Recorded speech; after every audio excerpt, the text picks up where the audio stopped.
1932 میں عراق کے اندر شاہ فیصل اول کی حکومت تھی. شاہ فیصل ایک تو سعودی وہ ہے، عراق کا شاہ فیصل اول سنی سید شاہ فیصل اول کے خواب میں دو صحابی رسول، ایک تو حضرت جابر بن عبداللہ انصاری اور ایک حضرت حذیفہ. حضرت حذیفہ خواب میں آئے.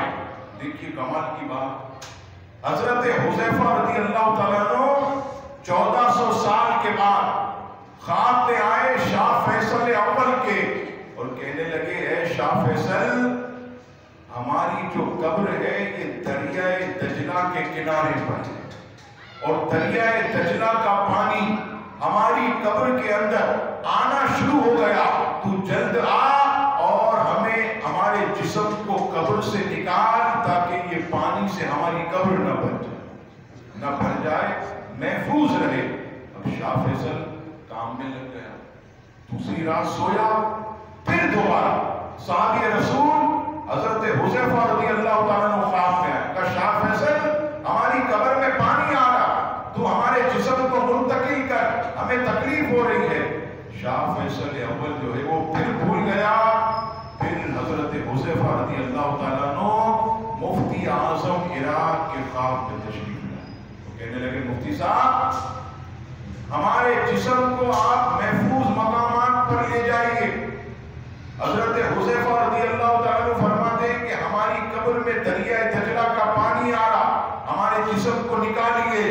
اب جب مفتی صاحب نے یہ خواب دیکھا آپ کھڑے ہو گئے. شاہ فیصل سے بات کی.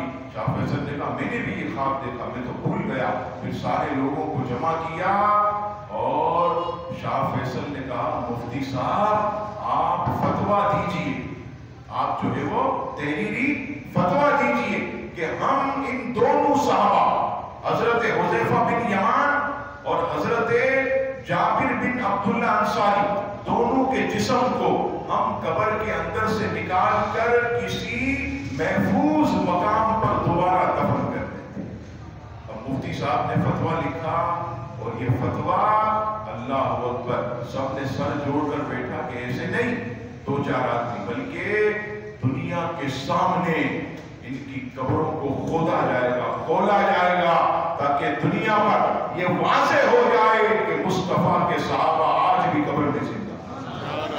ابھی اخباروں میں دے دیا، جتنے بھی مصر، یمن، شام، لبنان، سب اخباروں. اور دن کون سا چنا گیا؟ بقرہ عید کے بعد، جیسے حج ختم ہوتا ہے تاکہ وہ بھی زیارت سے مستفید ہو جائے. تو اب پوری دنیا میں تہلکہ مچ گیا، دھوم مچ گئی. لوگ ٹکٹ کٹوا کر بغداد کی طرف آنے لگے اور دریائے دجلہ کا رخ کرنے لگے. یہاں تک کہ بتایا جاتا ہے کہ 6 دن پہلے لوگ آ کر وہاں پر بیٹھ گئے. وہاں پر آ کر بیٹھ گئے. بھائی اتنے دن پہلے کیوں آئے ہو؟ لوگوں نے پوچھا. ارے اتنے دن پہلے اس لیے آئے ہیں کہ مصطفیٰ کو تو نہ دیکھا، جن آنکھوں نے مصطفیٰ کریم کو دیکھا ہے ان کی آنکھوں کی زیادت، ان کی آنکھوں میں مصطفیٰ کے جلووں کو دیکھ لے. وہ سب کے سب جو ہے وہ جمع ہو گئے. اب وہ وقت آ گیا، بہت بڑی کرین لائی گئی باہر سے اور باہر ملک سے بڑی اسکرینیں بھی. اور اس وقت بلیک اینڈ وائٹ یہ ویڈیو جو ہے وہ بلیک اینڈ وائٹ یہ منظر عام پر آ چکی تھی باہر کے ملک میں، یورپ میں.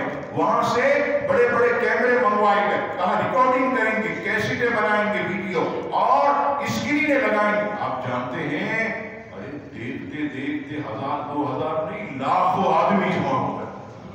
اور مسلمان نہیں، غیر مسلم بھی ہزاروں کی تعداد میں جمع ہو گئے. چلو دیکھیں تو صحیح مسلمانوں کے نبی کے صحابی کے جسم کیسے سلامت ہوتے ہیں. ہم بھی ذرا دیکھیں، تماشا دیکھیں. اب یہ معاملہ طے ہوا.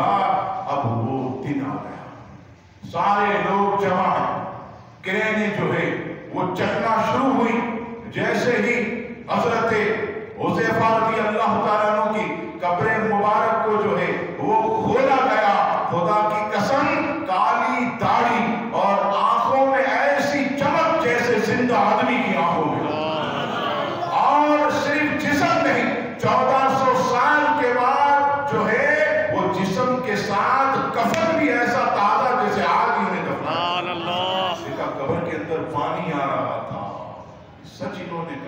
قبر کے اندر پانی، اور دوسری قبر کھودی گئی حضرت جابر بن عبداللہ انصاری رضی اللہ۔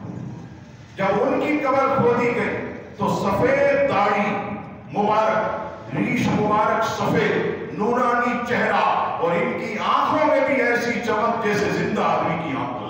اور پھر اس کے بعد اللہ اکبر، جب ان کے بدن کو، کفن کو دیکھا گیا تو ایسا لگتا تھا کہ آج ہی ان کی تدفین ہوئی، اور کہنے لگے برکت کے لیے ان کا نماز جنازہ بھی پڑھیں گے۔ اور اس وقت کی بلیک اینڈ وائٹ تصویر یہ دیکھیے، حضرت جابر بن عبداللہ رضی اللہ تعالیٰ عنہ کا یہ جنازہ سفید، اور یہ حضرت حذیفہ رضی اللہ تعالیٰ عنہ کا یہ جنازہ۔ یہ دیکھیے عراقی فورسز کھڑی ساتھ، یہ بڑا بڑا جو ہے آپ کو نظر آ رہا ہے، یہ عراق کے بڑے بڑے جنرل اور کرنل، بڑے بڑے بادشاہ یہاں پر نماز جنازہ میں برکت کے لیے شامل ہوئے۔ نماز جنازہ بھی پڑھی گئی اور برکت کے لیے لوگوں نے جو ہے انہیں اپنے ہاتھوں سے جو ہے وہ قبر میں اتارا۔ اور یہی نہیں بلکہ پوری دنیا کے اندر جتنی جتنی جگہوں پر یہ ویڈیو کیسٹیں گئی، وہاں پر جتنے غیر مسلم تھے وہ سب کے سب صحابہ کرام کی حیات کو دیکھ کر مشرف با اسلام ہو۔ اب ان سے پوچھا گیا کہ آخر تم نے کلمہ کیوں پڑھ لیا؟ ان دو صحابی کو قبر میں کفن اور جسم سلامت دیکھ کر تم نے کلمہ کیوں پڑھا؟ تم مسلمان کیوں ہوئے؟ تو غیر مسلم کہنے لگے کہ 1400 سال کے بعد جن کے غلاموں کی حیات کا یہ عالم ہے تو ان کے آقا کی حیات کا کیا عالم؟ جن کے غلام ایسے زندہ ہیں تو ان کی قبر میں مصطفیٰ کریم علیہ السلام کتنے بڑے زندہ ہیں، حضور کی حیات کا کیا عالم ہوگا؟ یہ سن کر، یہ دیکھ کر جو ہے وہ سب نے کلمہ پڑھا اور مسلمان ہو گئے۔ پھر جو ہے دشمنان اسلام نے سازش کے تحت پوری دنیا سے جو ہے یہ کیسٹوں کو ضبط کرنا شروع کیا اور مہنگے داموں میں وہ ساری کیسٹیں خرید لی۔ اور عزیزان گرامی، میرے معلومات کے مطابق اس وقت دنیا میں ہو سکتا ہے کسی کے پاس کسی نے چھپا کے رکھی ہو، لیکن میری نالج کے مطابق کسی کے پاس کوئی کیسٹ نہیں ہے۔ یہ 20ویں صدی کا ایسا عظیم واقعہ جس نے ثابت کر دیا اہل سنت کے عقیدے کو کہ جو اللہ کے نیک بندے ہیں جب قبر میں جاتے ہیں تو قبر کے کیڑے ان کے جسم کو نہیں کھاتے، بلکہ جسم بھی سلامت ہوتا ہے، کفن بھی سلامت ہوتا ہے۔ اللہ والوں کی شان۔ تو یہ عزیزان گرامی شہادت کا مرتبہ اتنا عظیم اور اتنا پیارا ہے۔ کوشش کریں کہ دل